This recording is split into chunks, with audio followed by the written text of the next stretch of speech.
We are so close. Welcome back. I hope everyone has been living their life the way they want to. We are so close to 1,000 subscribers. I cannot wait. I'm also a little itchy right now. As you can tell, I just refreshed my hair because it is my girlfriend Tori's birthday. So we are going to be, looking a little spick and span for that because I'm just used to looking disheveled, having fingers that look like this. But that's besides the point. Today, however, I've a lot of projects going on, a lot of side ones. One being this beautiful bumper over here that is getting ready for paint. Another one that is this lip that I've destroyed because this is my lip and I hit it on every single thing. And the car's also not even low, as you can tell. Look at this gap over here. Yes, I also, that little hazy spot, I just whacked the chair against it and put a scratch in it and just had to sand that out. I just have to buff that now along with this whole thing. Look, I'm telling you, there's a lot. There's a lot today. But that's not going to be in the same video. This, however, and what do? I whack you again. I'm so clumsy when it comes to that. But these need to get carboned and ready for paint because I would like to be able to paint the spats and this, and don't whack the car, and this all in the same go. That is what my plan is. So I would like to be able to get those in carbon tonight, let that cure for a couple days, and hopefully get another finishing coat on it. I'm gonna do my absolute best to get that in one shot so that I could just put one last coat over it and that will be the gloss coat. All the carbon will be filled. What I've realized is doing carbon in the winter, this resin has such a hard time working out all the air bubbles. So it creates a lot of air bubbles and it creates a lot more sanding work that has to be done. So what I want to do is, while it's nice and sunny out and it's pretty warm out for the most part, get that resin done. So hopefully all those air bubbles will also come out and will make our life easier in the long run. So with that long wind being done, let's get these things off and let's get them prepped and sanded and ready for some carbon. Let's do it.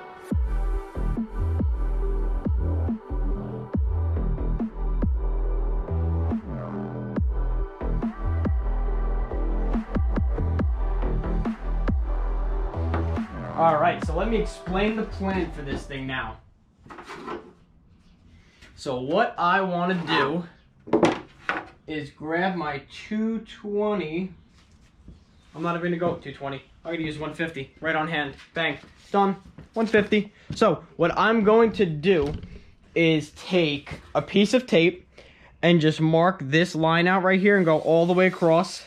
And then maybe right around here, just kind of bring it back down and follow this main lip on the bottom. I think that's what my plan is going to be, because at the same time, right now, what I'm going to be doing is a skinning, by the way. So I'm just going to skin this right along the edges and just follow that theme down and just forge carbon. So that is my game plan. So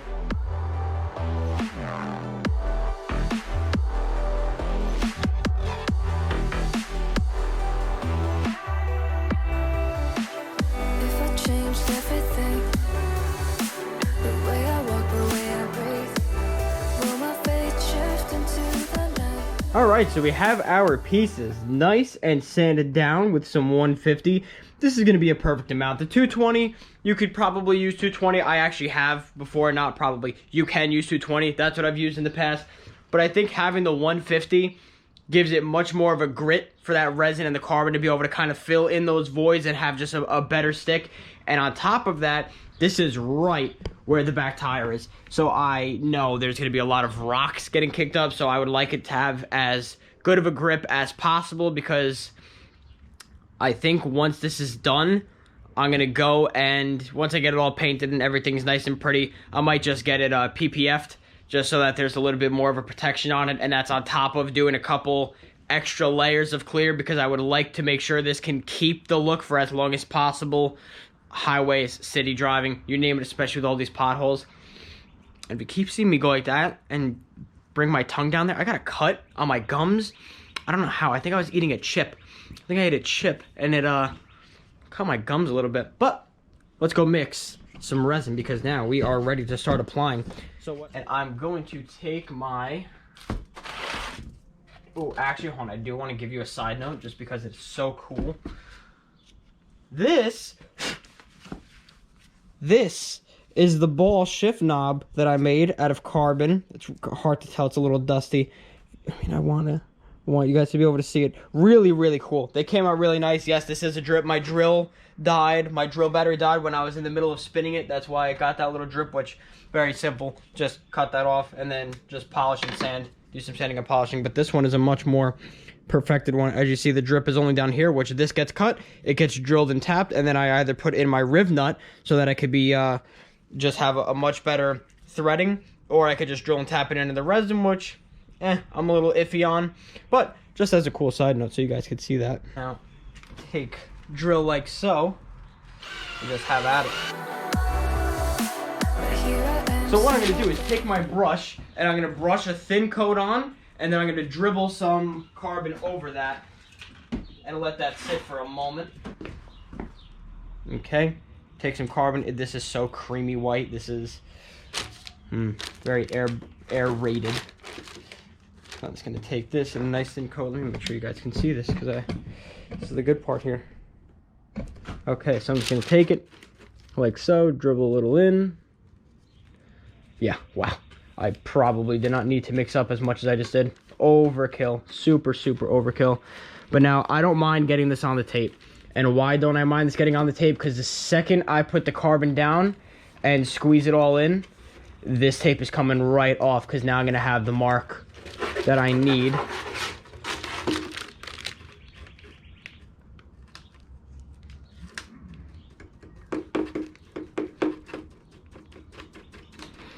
And also once I fully put on this coat of resin, I will be taking my heat gun and taking out all of these air bubbles, because I do not want this to stay in there. I want to get this as nice and glassed out as I can.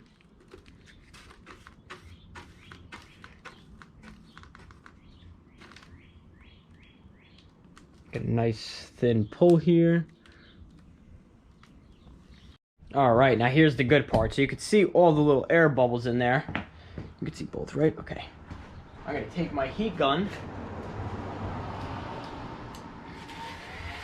crank this baby up. Now, take the heat gun and just get all these air bubbles out.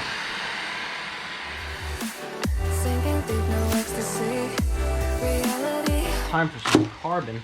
All right, so just take some and just sprinkle it all the way across.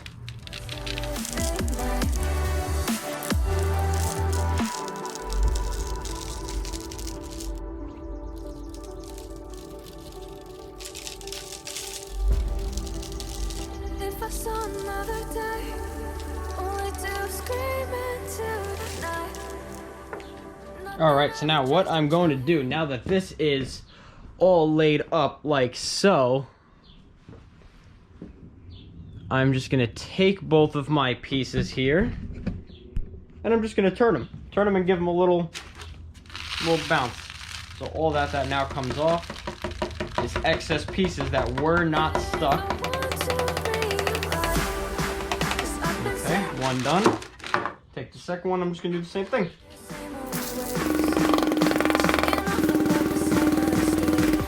Alright, I'm going to try and pull some of this right back into my bag here.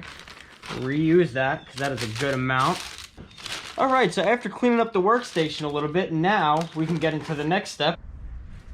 Alright, so now with this piece of peel ply fabric, I'm just going to lay this right up here. And just start kind of compressing this stuff now by hand.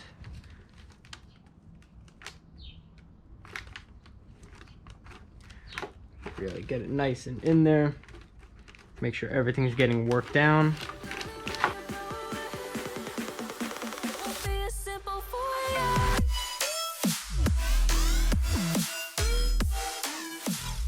All right. Now I'm going to take another coat and go right over top of this.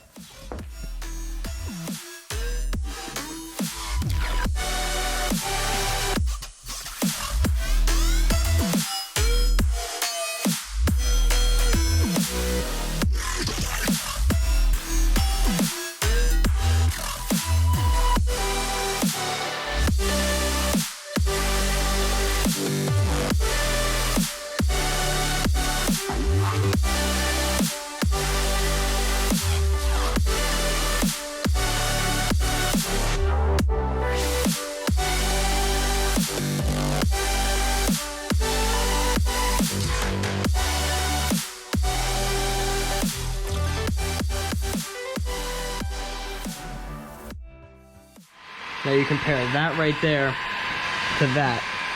Very, very clear difference.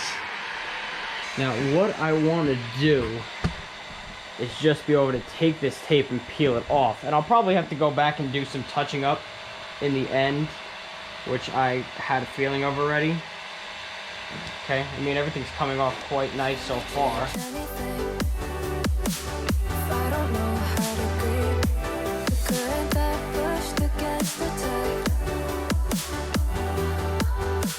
Okay, so we are pretty much set here. I would say this is looking pretty good. I think what I actually might do now is I might honestly just put on another coat and let that cure up for the night. This one I'm definitely going to. I can just see how it needs it.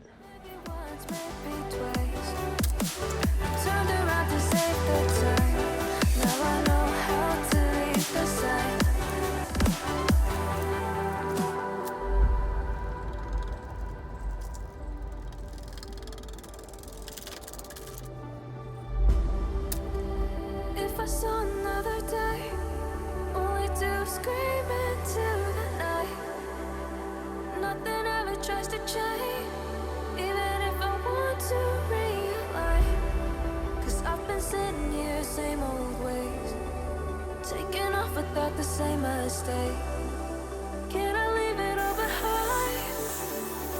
Follow all the leading signs.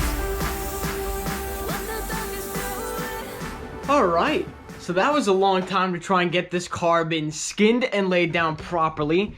We got in here and it was nice and sunny out, and now we are just coming up here on sunset. But, final product, this is how we look.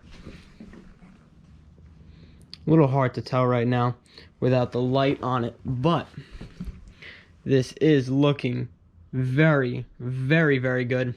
I always love the look of the forged carbon. If you are here for my other videos, then you will already know how much I like my forged carbon. But if you're new here, welcome. And we are so close to 1,000. I can't even believe, like, even a thank you is not even like a sense of gratitude, because I'm just glad you guys are enjoying what I have to put out, because it's just, this is what I like to do. I just like to be able to come in here, work on my car, work on different things, and especially show you guys what it is, because there really wasn't too many people that I could ever turn to on YouTube and say, hey, like, I like what they're doing, that's something I want to do to my car. I mean, maybe just a handful of people, but no one that would ever do anything like this, or personally that I've known. So it's like, it's just awesome being able to do this and seeing your guys' comments. And I had so many comments when I was making when I was making my forged carbon mold for the fender. I got so many comments on that, and it was just so awesome being able to see and read all of your guys' comments and input. It's just, I love it. I love it. But that is going to do it for this video. We are going to wait for this to cure. You guessed it. I'll see you guys in the next one.